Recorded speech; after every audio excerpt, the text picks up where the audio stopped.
우리 주변을 살펴보면은 다양한 건물들이 존재하죠. 여러 가지 건물들, 빌딩도 존재하고 빌라도 존재하고 그리고 한옥집도 존재하고 그리고 학교 같은 건물도 존재합니다. 건물을 짓는다는 것은 생각보다 많은 기술력을 필요로 합니다. 건물이라는 것은 인류가 자연에서 생존하기 위한 필수적인 부분이라고 할 수가 있죠. 만약에 집이라고 하는 것, 건축물이라고 하는 건물이 있고 그 안에 사람이 들어가지 못한다고 하면은 사람들은 비바람을 다 맞고서 살아가야만 할 겁니다. 자연의 여러 가지 위협들로부터 자신을 지켜줄 만한 공간을 우리는 집이라고 이야기를 하죠. 이 집이라고 하는 것, 건축물이라고 하는 것은 인류가 생존하기 위한 필수적인 부분이며 지역과 문화에 따라 건축되는 양식이 다른 것을 볼 수 있습니다. 한 번은 이제 제가 TV 예능 프로그램을 보게 된 적이 있습니다. 무인도에 가서 이제 며칠 동안 살아남아야 되는 그런 프로그램인데요. 보신 분들도 계실 겁니다. 김병만이라고 하는 그 개그맨이 어디 뭐 오지에 떨어져서 그곳에서 이제 생존을 해야 되는 프로그램입니다. 뭐 그게 이제 PD들과 현지인들과 다 짜고 치는 뭐 프로그램이다 뭐 그런저런 이야기도 있고 뭐 별로 안 좋은 이야기도 있긴 했지만 그런데 그 프로그램을 시작을 하면서 가장 이제 공통적으로 이루어지는 모습이 있다고 한다면 그곳에 가장 도착하자마자 사람들은 집을 짓기 시작한다라는 거죠. 천장을 만들고 이제 장판을 깔고 그리고 여러 가지를 만든다라는 겁니다. 자신들이 거쳐야 할 그 공간을 만든다라는 것이죠. 그런데 우리는 어떠한 집을 좋은 집이라고 이야기를 할까요? 내가 생각할 때 좋은 집은 어떤 집입니까? 좋은 집. 예쁜 집인가요? 비싼 집? 안전한 집? 아니면은 집값이 잘 오르는 집? 아니면 네모난 집이 좋으세요? 동그란 집이 좋으세요? 집이라는 공간은 외부와 내부를 구별하는 공간입니다. 우리는 그래서 집 안과 집 밖을 구분을 하죠. 집에서 있으면은 집 안, 집 밖에 있으면은 집 바깥이라고 구분을 하잖아요. 지금 저희는 어디에 있죠? 안에 있죠. 여기를 나가면 어디에 있죠? 밖에 있죠. 잘하시네요. 자, 그렇다면은 집은 안과 밖을 구분하기 위해서만 존재를 할까요? 아니면은 안과 밖을 연결시키는 곳이 필요할까요? 연결시키는 공간이 필요하겠죠. 그리고 우리는 그것을 문이라고 이야기를 합니다. 집 안의 공간을 내부라고 이야기를 하고 집 밖의 공간을 외부라고 이야기를 할 때 그 외부와 내부를 연결시켜주는 그 통로를 우리는 문이라고 이야기를 한다는 것이죠. 그쵸? 혹시 집에 문이 없으세요? 혹시 문이 없는 집에 있으세요? 집에 문 다 있으시죠? 그 문 통해서 다 나오셨죠? 그 문을 통해서 우리는 안과 밖을 연결해가면서 살아간다라는 이야기입니다. 만약에 아무리 예쁜 집이 있고 아무리 멋진 집이 있고 아무리 비싼 집이 있어도 그 집에 문이 없어요. 그러면은 그 집은 무슨 집? 들어갈 수 없는 집. 그냥 보기만 할 수 있는 집. 집에 문이 있어도 내가 그 문을 통과할 수가 없으면은 그 집은 나에게 있어서 그림의 떡이죠. 여기 보면 비싼 아파트들 많이 있잖아요. 왜 안 들어가세요? 내 집이 아니니까. 내가 그 집 문을 열 수가 없으니까. 그렇다고 해서 그곳을 한번 들어가요. 좋은 집에 들어갑니다. 근데 두 번 다시 나올 수가 없어요. 문이 없어서. 그러면은 그 집은 좋은 집인가요? 안 좋은 집이죠. 집이라는 것은 안과 밖을 구별짓기도 하지만 내가 집 안에만 있는 것도 안 되고 내가 집 밖에만 있는 것도 안 되고 안과 밖을 왔다 갔다 할 수가 있어야 좋은 집이라고 이야기를 합니다. 그리고 그 역할을 하는 것이 바로 문이라는 것이고요. 만약에 집이 있는데 내가 그 안에만 갇혀 지내야만 한다. 문이 없어서 그 안에서 계속 있어야 된다. 그럼 내부가 아무리 예쁘고 그 건물이 예쁘게 지어졌다라고 하더라도 그곳은 감옥입니다. 그곳은 갇혀서 생활해야 하는 답답한 공간에 불과하다라는 것이죠.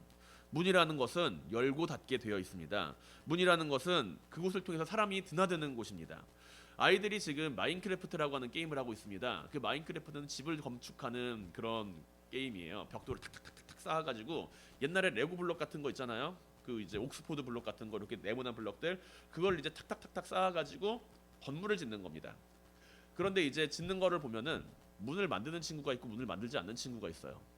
그래서 아무리 예쁘게 만든 집이라고 하더라도 문이 없는 집은 그냥 들어갈 수가 없는 거죠. 문이 잠겨 있다면 들어갈 수가 없지만 문이 열려 있다면 집은 외부와 연결이 됩니다. 오늘 본문을 보게 되면 주님께서는 자신을 무엇이라고 소개를 하고 계십니까? 양의 문이라고 소개를 하고 계시죠. 나는 양의 문이다라고요.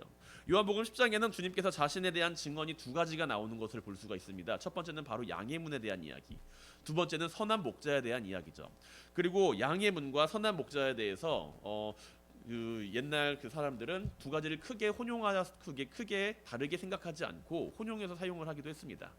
그리고 그런데 오늘 우리가 조금 그것을 면밀하게 살펴보게 된다면 주님께서는 양의 문으로 말씀하시는 그 내용과 그리고 선한 목자로서 말씀하시는 그 내용은 조금 다른 포인트를 잡고 있다라는 것을 볼 수가 있다라는 것이죠. 주님께서는 양의 문을 통해서 말씀하시고자 하는 바가 있고 선한 목자를 통해서 말씀하시는 부분이 있다라는 것입니다. 양의 문으로서 주님께서는 그렇다면은 무엇을 오늘 우리에게 이야기를 하고 계신가요? 오늘 본문 가운데 우리는 양의 문으로서 오신 주님, 그 주님의 모습을 바라보면서 주님께서 무엇이라고 말씀하시는 것을 발견할 수가 있습니까? 세 가지를 발견할 수가 있습니다.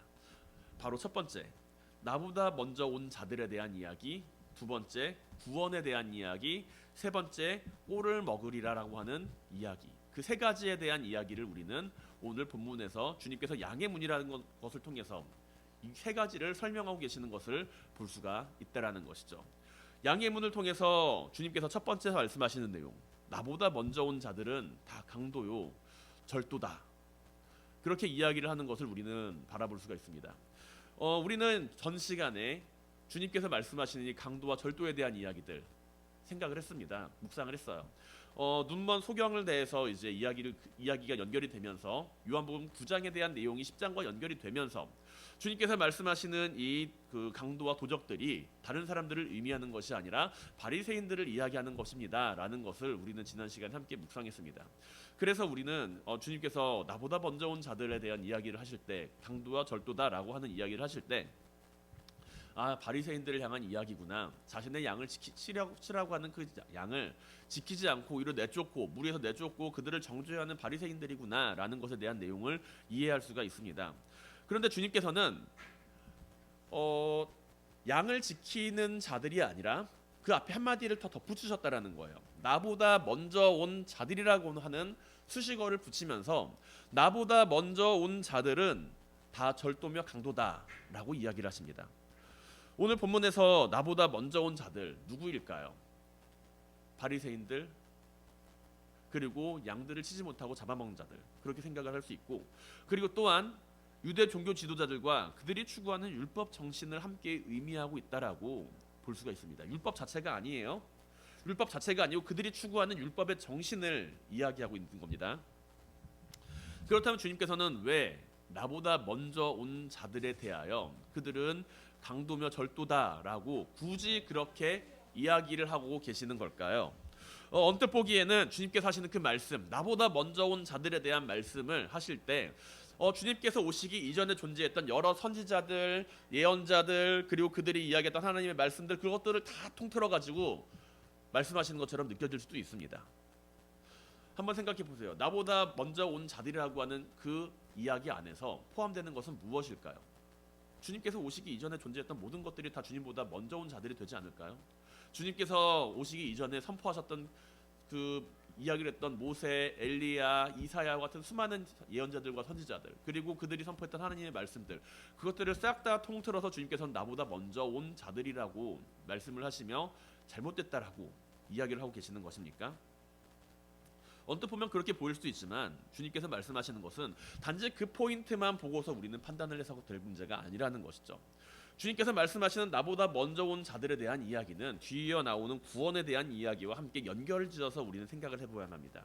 주님께서는 이 땅에 무엇을 위하여 오셨습니까? 라는 질문에 대해서 우리는 주님은 이 땅에 오셔서 죄인들을 구원하시기 위해 오셨습니다 라고 이야기를 하죠.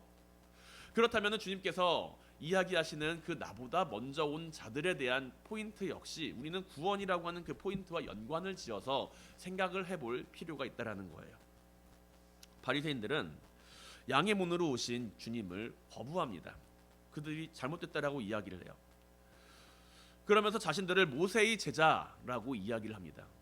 그리고 그 이후에 주님께서는 양의 문이라는 것을 통해서 제자들에게 양의 문을 통하지 않고서는 구원이 없다라고 이야기를 하신다라는 것이죠. 양의 문이라고 하는 주님이 오시기 이전에 구원의 문제와 그 이후에 마주하는 그 구원의 문제는 다른 의미를 가지고 있다라는 의미입니다. 하나님께서는 분명 모세를 통해서 이스라엘 백성들에게 율법을 전해주셨습니다. 그리고 수많은 선지자들과 예언자들이 그 율법을 따랐고, 그리고 하나님의 말씀을 따라 하나님께서 그들에게 선포하라고 말씀하신 그 말씀을 이스라엘 백성들에게 선포했습니다. 그런데 주님께서 오시기 이전에 예언자들과 선지자들이 했던 그 모든 이야기는 하나님에게로부터 받아서 하신 말씀, 그 한 예언이 분명하지만 그것만으로는 구원의 완성으로 다다를 수가 없다라는 이야기라는 것이죠. 예수 그리스도께서 오시기 이전의 구원의 문제와 예수 그리스도께서 양의 문으로 오셔서 마주하게 될 구원의 문제는 다른 문제라는 이야기라는 것입니다. 하나님께서는 왜 사람들에게 율법을 주셨나요? 예수 그리스도를 알게 하기 위하여 사람들에게 율법이라고 하는 것을 주셨습니다.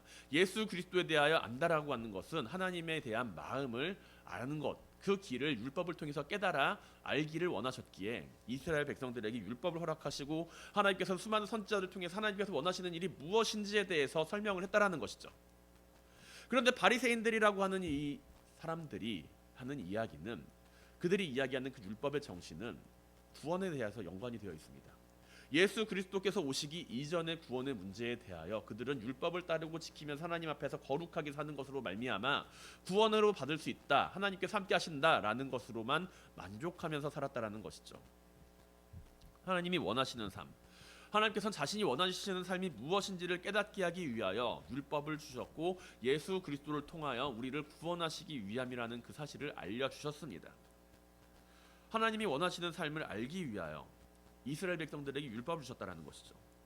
애굽 땅은 400년이라고 하는 그 시간 동안에 노예로 살았던 그 이스라엘 백성들, 그들의 정체성은 더 이상 너희는 노예가 아니라 하나님 나라의 백성이야 라는 것을 깨닫게 하기 위하여서 율법을 주시고 모세를 통하여서 이 사람들이, 이 백성들이 율법을 따라 살아갈 수 있도록 하였는데, 도리어 그 율법의 정신으로 말미암아 서로를 정죄하며 물어뜯고 회방하며 살아가고 있는 그 모습이 과연 하나님께서 원하시는 모습이었을까요?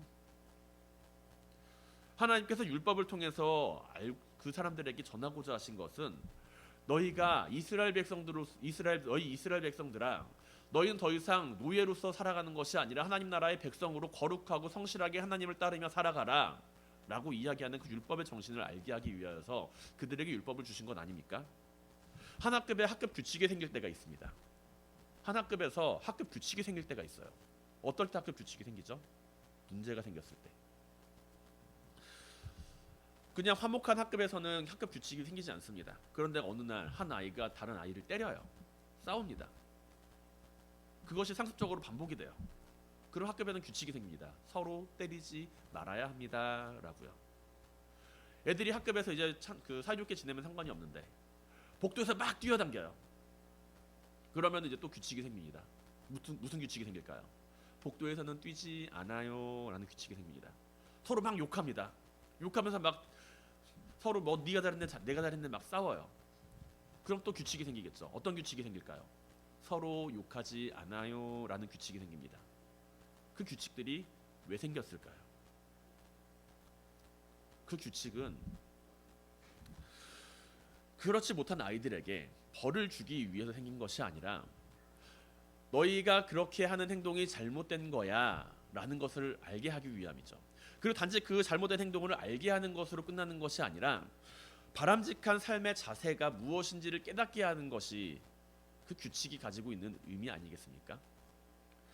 깨닫지 못하는 아이들에게 벌을 내리고 깨닫지 못하는 아이들에게 나무라는 것, 그것은 그 아이가 규칙을 지키지 않았기 때문이 아니라 그 규칙 안에 들어있는 그 정신을, 그 규칙이 무엇을 의미하는지를 알지 못하고 있을 때 주어지는 모습이라는 것이죠.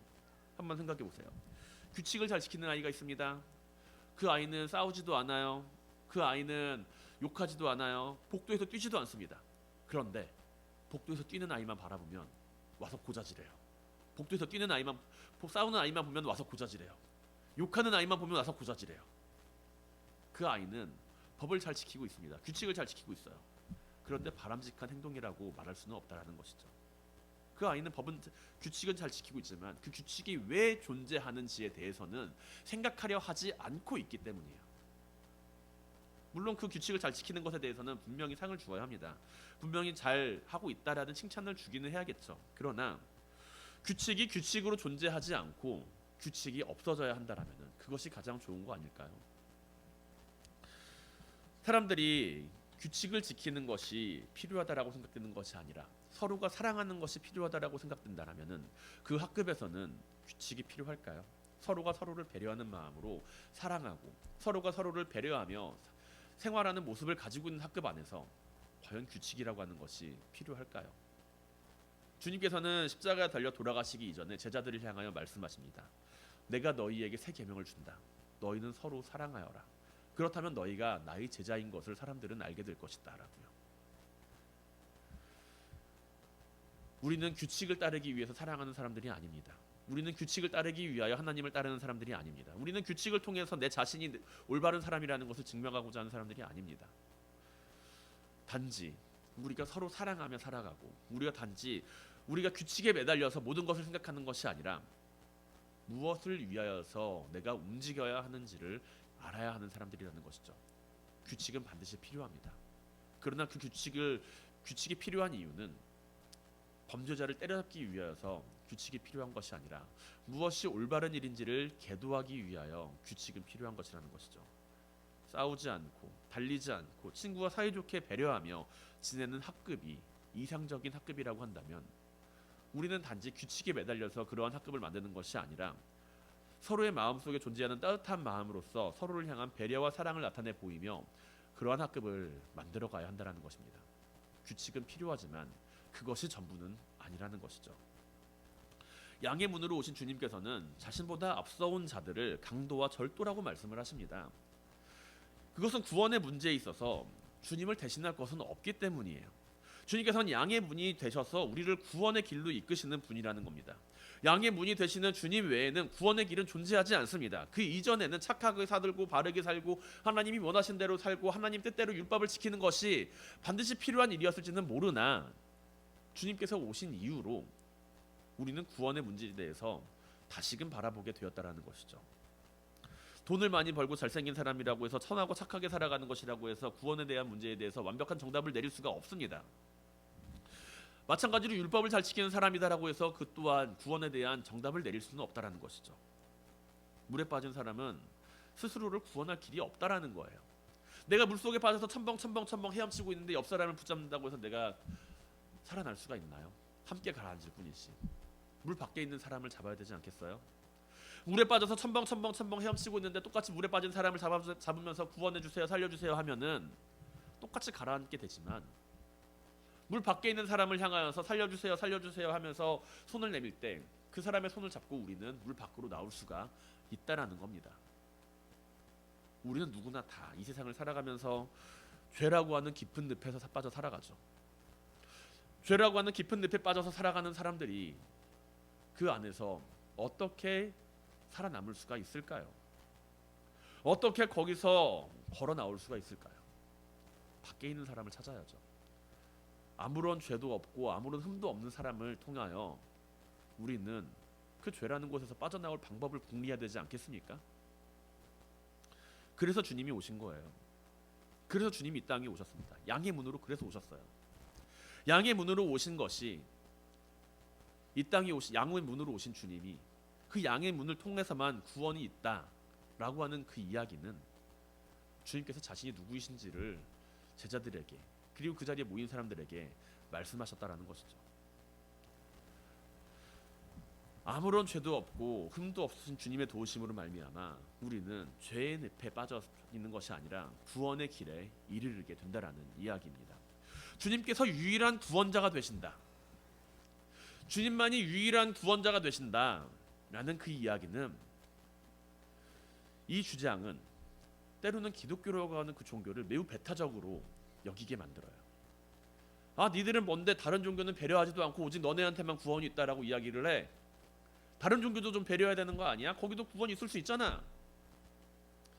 왜 너네한테만 구원이 있고 너네만 예수 믿지 않으면은 죽는다고 그렇게 협박을 하니? 그렇게 이야기를 하면서 매우 배타적인 종교로서 기독교를 바라보기도 합니다. 다른 종교들을 어떻게 배척하고 그렇게 말을 할 수가 있는가? 그런 이야기예요. 그런데 우리는 이 세상에서 사람의 힘으로 바꿀 수 있는 것이 있고 사람의 힘으로 바꿀 수 없는 것이 있다는 사실을 분명히 알고 있습니다. 사람의 힘으로 바꿀 수 있는 건 뭐가 있죠? 뭐 내가 만든 작품들, 내 마음에 안 들면 바꿀 수 있죠. 내가 그리고 있는 그림, 마음에 안 들면 다 깨부시고 다시 만들어도 됩니다. 그런데 내가 바꿀 수 없는 것은 분명히 존재해요. 우리는 내 혈액형 바꿀 수 있습니까? 저는 A형이에요. 내 혈액 다 빼가지고 O형 혈액형 다 투입한다고 제가 O형이 되나요? 죽게 되겠죠. 저는 남자로 태어났죠. 제가 아무리 남자로 태어났다라는 것을 부정하고 저주하고 아무리 싫어한다라고 해도 그것이 바뀌게 되나요? 바뀔 수가 없다라는 겁니다. 부모님을 바꿀 수도 없죠. 형제 자매도 바꿀 수도 없죠. 우리가 바꿀 수 없는 것 없다라고 이야기하는 것은 태생적인 것과 관련이 되어 있다는 거예요. 태생적인 것. 태생적인 것과 관련이 있다라는 것은 피조물과 창조주의 관계 안에서 우리는 피조물로서 태어났을 때 받아야 되는 그것들은 바꿀 수가 없는 거라는 겁니다.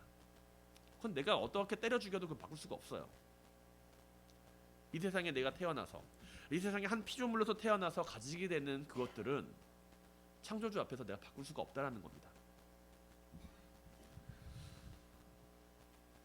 피조물로서 창조주의 권한에 도전할 수 없다라는 이야기예요. 그리고 우리가 태생적으로 타고나는 것은 바로 하나님 앞에 내가 죄인이라는 사실이죠. 그 사실을 바꿀 수도 없어요. 그리고 우리가 이 태생적으로 태어나는 것을 바꿀 수가 없는 것을 하나님은 바꾸시게 하셨다라는 겁니다. 앞서 이야기를 했죠. 우리는 태생적으로서 타고나는 것은 바꿀 수 없지만 내가 만들고 내가 창조하고 내가 그리는 것들, 그런 것들은 바꿀 수 있어요. 마음에 들지 않는 그림은 찢어버리고 다시 그리면 됩니다. 마음에 들지 않는 점토는 다시 빚어서 다시 만들면 돼요. 하나님께서도 피조물인 우리를 위하여서 그 길을 열어주셨다는 겁니다. 예수 그리스도를 이 땅 위에 보내주심으로 말미암아 그분을 통하여 너희가 구원을 얻을 수가 있어 라고 하는 그것은 그렇게 우리가 바꿀 수 있는 것이 아니라는 거예요. 내가 믿는다고 해서 내가 그것을 진실이라고 이야기해서 그것이 진실이 되는 것이 아니고 그것이 거짓이라고 해서 거짓이 될 수 있는 것이 아니라 피조물과 창조주의 관계에 있어서 우리는 그것을 따라갈 수밖에 없는 존재라는 겁니다. 내가 예수 그리스도로 말미암아 구원받는 게 불만이에요. 내가 예수 그리스도로 말미암아 구원받는 게 마음에 안 들어요. 다른 길을 찾겠습니다. 그렇게 이야기를 한다고 해서 그래? 해봐. 하나님께서 그렇게 말씀하실지도 몰라요.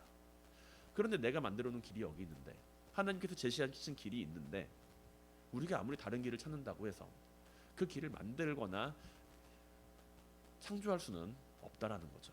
왜냐? 우리는 피조물이니까요. 만약에 내가 만든 점토가 나는 마음에 안 들어요. 난 더 좋은 작품으로 될 거예요. 나는 점토로서 살아가기가 싫어요. 그렇게 이야기를 한다고 해서 바꿀 수가 있을까요? 스스로를? 없다라는 겁니다. 우리가 구원에 대한 문제에 있어서는 이 사실을 분명히 기억을 해야 합니다. 다른 종교 좋아요. 다른 종교에서도 열심히 착한 일, 선한 일 많이 하고 세상을 위한 일 많이 하고 아름다운 세상을 만들어가는 일을 다 할 수가 있습니다. 그러나 구원의 문제에 있어서만큼은 그것은 우리가 원한다고 해서 그렇게 이야기하는 것도 아니고 우리가 그 문제에 대해서는 양보할 수 있다고 해서 양보할 수 있는 문제는 아니라는 거죠. 하나님께서 정하신 일이고 그것을 통해서 우리는 구원받을 수 있다. 그냥 그 사실을 이야기하는 것입니다. 그것이 듣는 사람의 입장에 있어서는 굉장히 배타적으로 들릴 수가 있고 그것이 듣는 사람의 입장에서는 굉장히 이기적으로 들릴 수 있을지는 몰라도 그것은 우리가 만든 이기적인 마음이 아니라 우리는 단지 피조물로서 그 사실만을 이야기하고 있을 뿐이에요. 그것은 믿음의 차원에 대한 이야기가 아닙니다. 진리에 대한 차원의 이야기며 사실에 대한 차원의 이야기라는 것이죠. 우리가 양보할 수 있는 차원의 이야기가 아니라는 겁니다.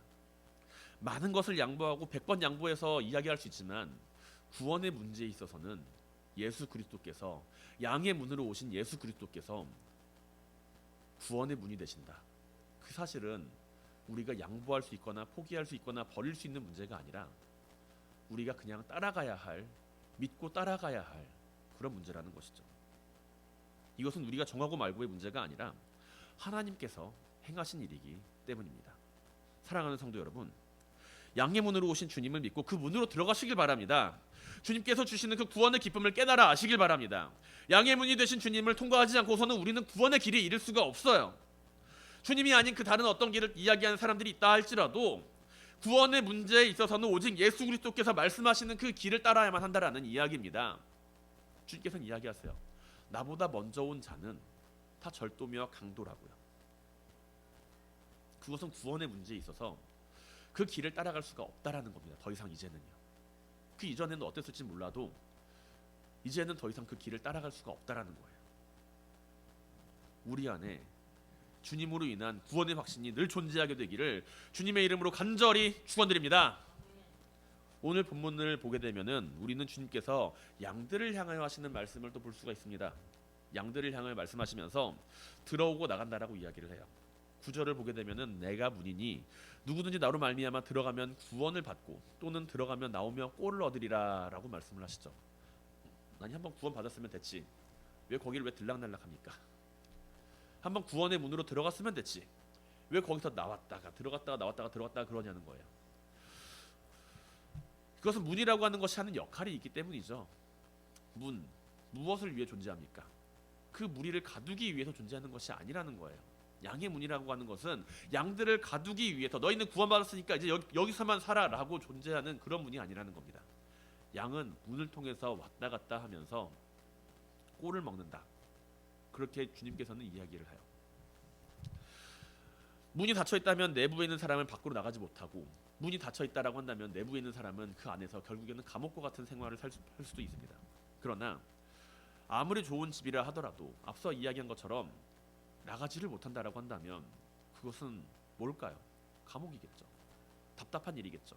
우리가 구원받은 사람이라고 이야기를 하면서 예수 그리스도 안에 살아가면서 거기에서만 매어 살아간다라고 한다면 우리는 우리의 삶을 돌아볼 수가 없습니다.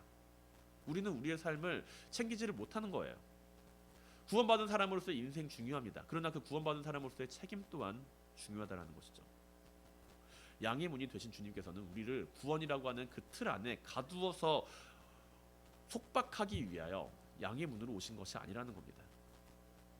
우리는 주님으로 말미암아 구원을 받았으니 이제 그 문을 통하여서 왕래를 하며 더욱 풍성한 삶을 세상 가운데 누려야 한다라는 것이죠. 주님께서 말씀하세요. 들어오고 나오며 꼴을 얻으리라. 그리고 내가 온 것은 양으로 생명을 얻게 하고 더 풍성히 얻게 하려는 것이라 라고요. 우리는 주님을 믿으며 한편으로는 속박을 생각을 합니다. 내가 주님을 믿고 내가 주님을 잘 따르고 있으니 나는 주님께 매여서 영원히 주님께 속박당하는 삶을 살아가는 거 아니야? 그렇게 생각을 하게 되죠. 내가 믿으니까 이것도 못하고 내가 예수님 믿으니까 저것도 못하고 내가 예수님 믿으니까 제한되는 게 너무 많네. 난 죽기 직전에 예수님 믿을래요. 그럼 되잖아요.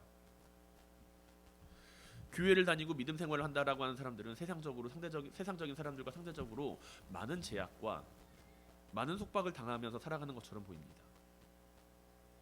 뭐 성경 안에 등장하고 있지는 않다라고는 하지만 술, 담배 못하죠.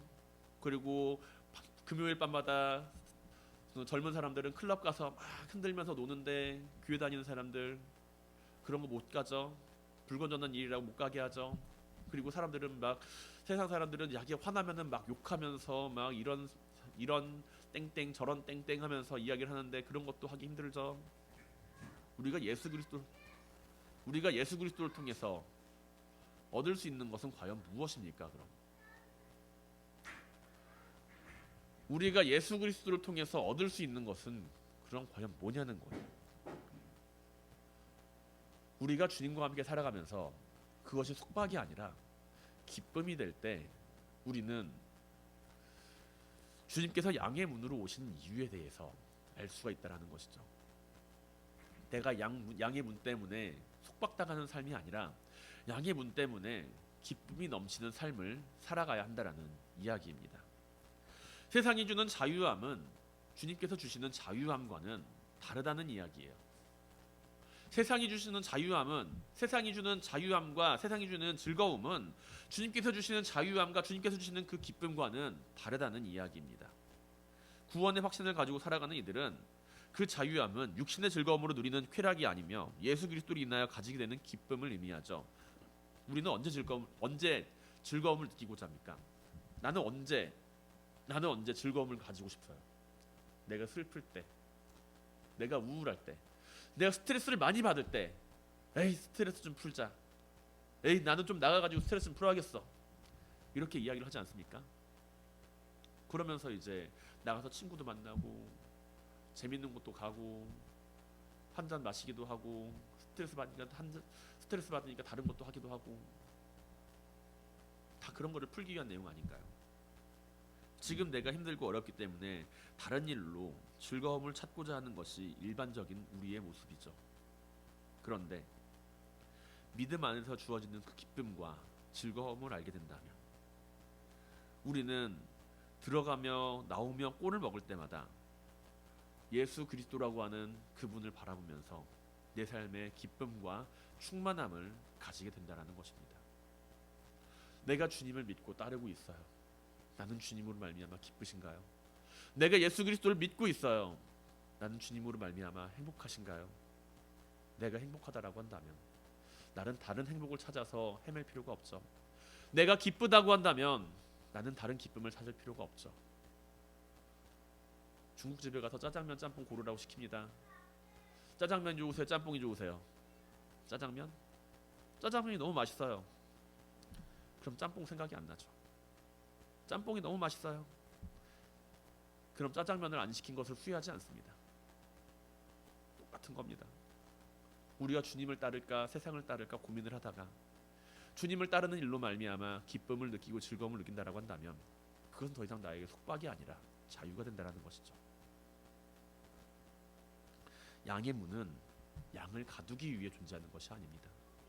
양이 그곳으로 통과하며 더 좋은 꼴과 풍성한 양식을 먹기 위하여 존재하는 것입니다. 양은 양의 문을 통하여서 자신이 속해 있는 곳을 알게 되고, 양은 양의 문을 통하여서 그곳이 안전한 곳임을 깨닫게 됩니다. 양의 문은 양들을 가두기 위한 곳이 아니라 그곳을 통해서 양들에게 더욱 안전한 장소를 제공하며 양들은 그 안에서 구속이 아닌 사랑을 느끼게 된다는 것이죠. 양들이 원하면 그 문 밖으로 나가서 맛있는 것을 먹고 돌아올 수 있지만 그 양들은 그렇다고 해서 양의 문을 잇고 살아가는 것은 아니죠. 자신이 돌아가야 할 곳이 양의 문이 열린 곳이라는 것을 알고 있습니다. 우리는 주님 안에서 구속이 아닌 자유함을 느껴야 합니다. 이 세상을 살아가면서 우리가 주님 안에서 자유함을 느끼면서 살아갈 때 우리는 그 안에서 세상이 주는 즐거움이 아니라, 세상이 주는 기쁨이 아니라 참된 즐거움과 기쁨을 누리면서 살아가게 된다는 것이죠. 우리가 세상을 살아가면서 그 구원이라고 하는 그 틀 안에 갇혀서 내 삶을 돌보지 않고 그 구원이라고 하는 그 틀에 갇혀서 모든 것 다 버리고 그렇게 살아가는 것이 아니라 이 세상을 살아가면서도 양의 문을 잇지 않고 살아가며 다시 그곳으로 돌아와서 내가 어디에 속한 사람인지를 알고 있다라고 한다면 주님께서는 양의 문으로 오신 그 역할을 우리는 잘 알고 있는 사람들이 될 겁니다. 우리가 구원이라고 하는 그 단어에 속박되어 살아가는 것이 아니라 양의 문으로 오신 주님을 통하여서 구원을 맛보며 이 세상을 살아갈 수 있길 바랍니다. 우리가 예수 그리스도 안에서 주님으로 말미암아 내가 구속받고 내가 속박당하는 삶을 사는 것이 아니라 그 안에서 기쁨과 자유함을 누리시길 바랍니다. 그 기쁨과 자유함이 단지 이곳에서만 존재하는 것이 아니라 내가 살아가는 그 세상 가운데서도 함께 존재하시길 바랍니다. 우리는 양의 문을 통과하며 살아가는 사람들이에요. 양의 문을 통과한다는 것, 그것은 오고 가며 늘 좋은 것으로 체험을 얻는 것을 의미합니다. 사랑하는 성도 여러분, 우리의 삶에 언제나 예수 그리스도로 말미암아 충만함이 존재할 수 있길 바랍니다. 세상이 주는 잠시 잠깐의 평안과 기쁨이 아닌 주님을 통해서 구원을 얻음으로 말미암아 그 영원한 기쁨과 즐거움이 나의 삶에도 함께 하시길 바랍니다. 주님으로 인하여서 구속받는 삶이 아니라 그 안에서 자유함을 누리시길 바랍니다. 주님을 통해 우리의 삶이 더욱 풍성함에게 많은 것을 누리며 살아가는 모든 성도님들이 되시기를 주님의 이름으로 간절히 축원드립니다.